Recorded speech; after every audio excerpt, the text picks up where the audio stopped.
All right. Welcome to class, everybody. On Friday, we looked at least squares regression line and residuals, residual plots, standard deviation of residuals. Today, we're going to look at another way to tell if a linear model is a good fit or how good a fit a linear model is for a set of data. And what we're going to look at is called the coefficient of determination. You're going to want to write this in your notes, so pause it if you need to. But you're going to write this whole sentence. The coefficient of determination, r squared, is the fraction of the variation in the values of y, which you're going to put into context, that is accounted for by the least squares regression line of y, whatever that is, on x, whatever that is in context. Now, you don't have to know this formula, okay? So you need to know that first sentence right there that I put a star by. You don't need to know the formula. Take a second, copy that down, and then start the video again. Now this r squared comes from the same r, the correlation coefficient, that told us the strength and direction of a linear relationship. R squared tells us how much better the least squared regression line does at predicting the values of y than just guessing using y bar, the mean for y, for each value in the data set. So like how much better off are we using this model than just predicting every y to be the average? Okay. So if we're looking at this example, this is going back to that SEC football example we looked at earlier in the section. We had this least squares regression line. We knew that S was 1.24, and we looked at R. R was 0.94 or 0.938. Which gave us an r squared of 0.88. So what r squared 0.88 tells us is that 0.88 is the fraction of variation in y, the number of wins, that is accounted for by the least squares regression line of wins on points per game. If you go back and look at your sentence, that is accounted for by the least squares regression line of y on x. So of wins on points per game.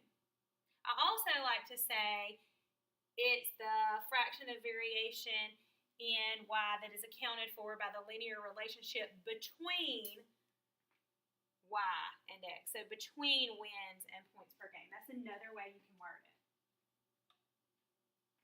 And here's our residual plot. We talked about how this was a good model because, or the linear model was a good fit because the residuals were not in an obvious pattern. They were relatively small, like the greatest magnitude was 1.9, either here or here. And now we have another measure, this r squared.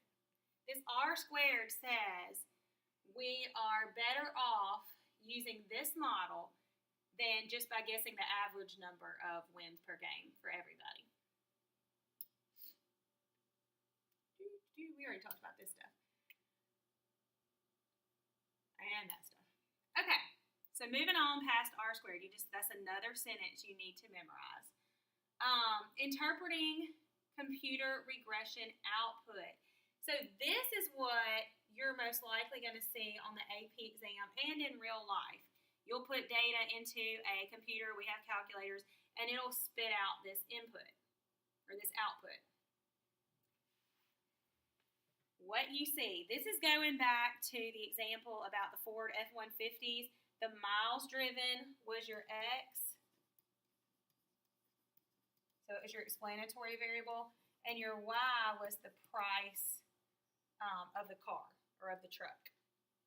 So if you're looking at here, this tells us constant, and this is the constant.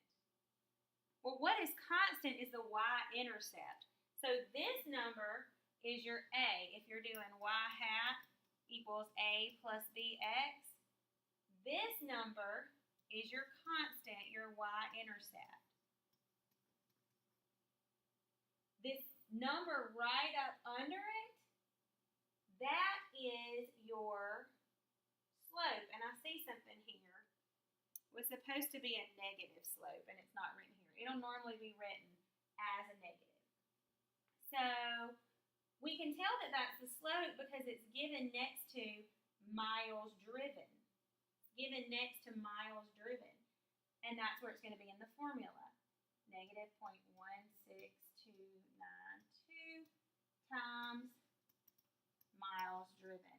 This is the same formula that we saw when we constructed the least squares regression line. We're just getting it from computer output this time.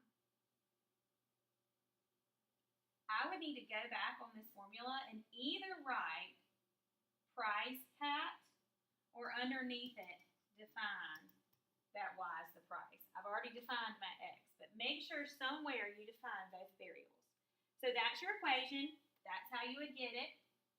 Your s, that's the standard deviation of the residuals. It's going to be right down here, and it's going to say s equals.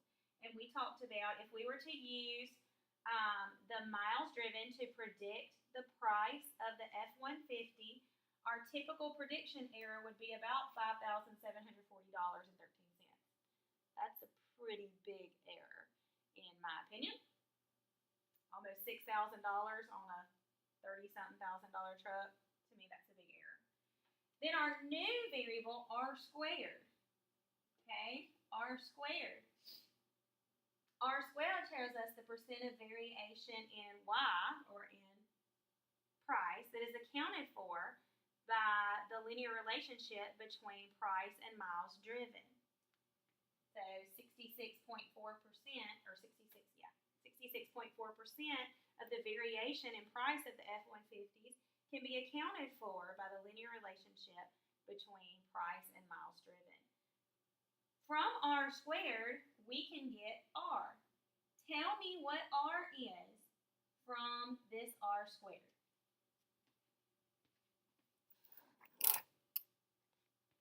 All right, if you said r is equal to 0.81, you are incorrect. Yes, the square root of 66.4 is 0.81, but remember r is the correlation coefficient. It tells us the strength and the direction.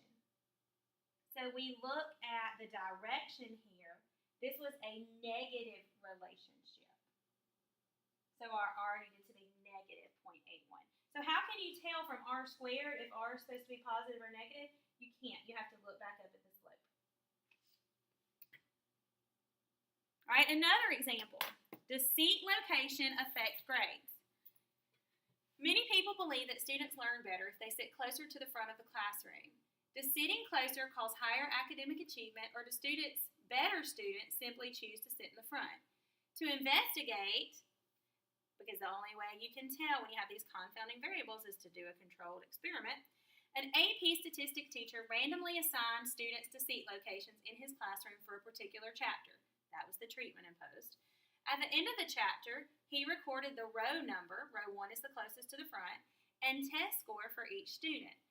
Least squares regression was performed on the data, a scatter plot with the regression line added, a residual plot, and some computer output from the regression are shown below.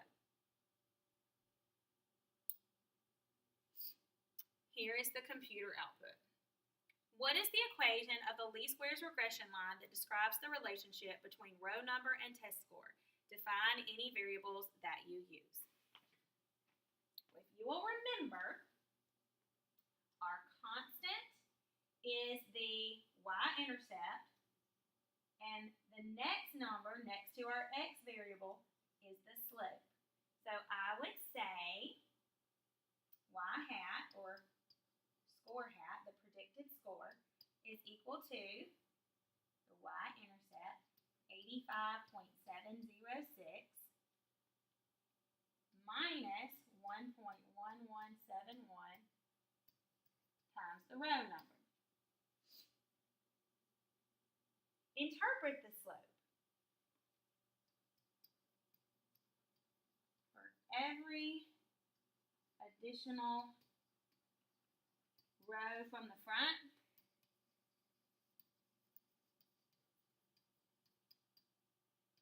the test score is predicted to decrease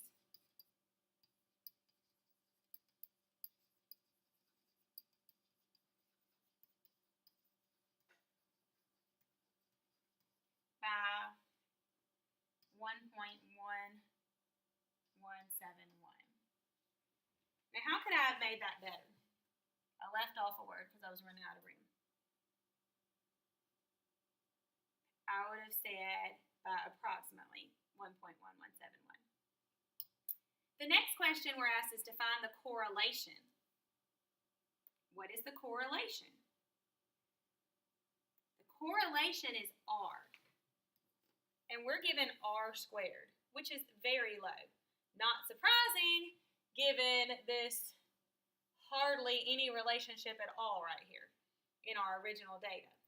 But to find R, we would take the square root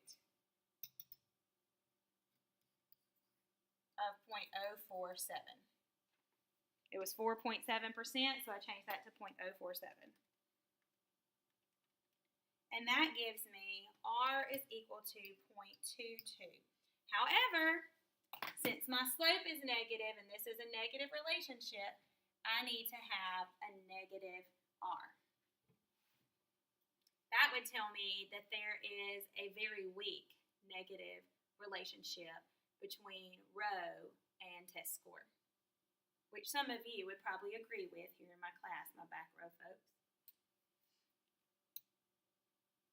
Is a line an appropriate model to use for these data? There are lots of things we can look at. One thing that we can look at is the residual plot. If we look at the residual plot, we say, well, there's no pattern in residuals.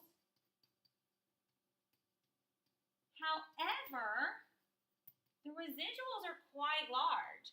We're looking at test grades, and there's a residual as high as 20. A 20-point difference prediction error on a test is really high in my opinion. So I would say we have large residuals. Then I'd look at my S. How far am I off typically? By about 10 points. The typical prediction error is 10 points when using the row number to predict the score. And what really puts the nail in the coffin is our R squared, the amount of, or the fraction of the variation in test scores accounted for by the linear relationship between test scores and the row number, is only 4.7%. Like, we'd be just about as good taking the average test score and guessing that for every single person, regardless of what row they sit on. So I would say no. A linear model is not useful for this data. We're going to skip regression to the mean. Correlation and regression wisdom. Okay, these are used so much and they're powerful tools. However, when we were talking about R, we said that it didn't matter which you put on the x-axis and the y-axis. But when you're doing least squares regression line, it does matter. Okay, so make sure that when we're doing regression that you put your explanatory variable and your response variable in the correct places. That matters. Correlation and regression lines only work for linear relationships. Okay, each of these four relationships has an R of 0.816. But they're not all linear. A line would not be a good model for this or for this. And then the last thing, I suggest you go and read the whole example that starts on page 187. But if you look at this scatter plot, on the x-axis, we have your age at first word in months of a child. Like, did they say their first word at 8 months, 13 months? And then this score on an aptitude test. It's called the Gesell Adaptive Score. If you just look at the points, okay, the red points are just where two people had the same score. If you look at the points, we've got one all the way up here. Like if I was to circle them and try and get them all in the same circle, or ellipse, not really a circle, whatever that is, whatever that shape is. If you're looking at that, it looks like there is a somewhat linear negative relationship. And the green line is the least squares regression line for all of the children there. But there are two outliers in this data. One is child 18. If we took child 18 out of the mix, this is what we would get. Now, that's not nearly as strong. In fact, if we look at our data, without child 18, our R goes from negative 0.64 to negative 0.33. It's not nearly as strong. Our slope changes, okay, a good bit from negative 1.127 to negative 0.779. Because this outlier, child 18, has such an influence on our correlation coefficient R and on our slope, we say that child 18 is an influential point. Okay, if you look at the line without child 18, it's a pretty drastic change. Now, let's look at this same data without child 19. Child 19 is also an outlier. Here's child 19. If we take out child 19, this is what our data looks like. Now, R gets a little stronger without child 19. Not nearly as drastic a change as taking out child 18, but without child 19, our R gets stronger. However, our slope doesn't really change much at all. It doesn't change much at all. So, child 19 is influential as far as the correlation goes, but it is not influential on the least squares regression line. So in order for a point to be influential on a statistical calculation, it has to significantly change that value when it is removed. Again, I suggest you go back and read the whole example. Here are your notes. Okay, I would copy these down.